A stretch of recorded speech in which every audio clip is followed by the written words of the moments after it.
درود به شما دوستان عزیزم. میخوام در مورد شیطان سیاه دریا براتون بگم. قلابچه ماهی، این ماهی دهنگشاد با دندونای تیز و ترسناکش تا 13 سانتی متر رشد میکنه. ستون فقرات پشتی اون تغییر یافته است که یه اندام ساطع کننده نور مجهز شده که از طریق اون اندام برای جذب طعمه‌هاش استفاده میکنه. هی این اندام رو روشن و خاموش میکنه تا غذاشو پیدا کنه و یه لقمه چرب کنه.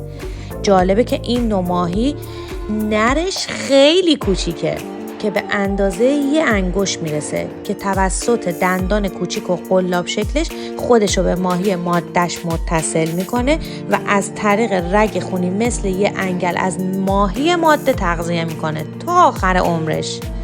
اونا معمولاً توی عمق 900 متری زندگی میکنن. مرسی که گوش دادین.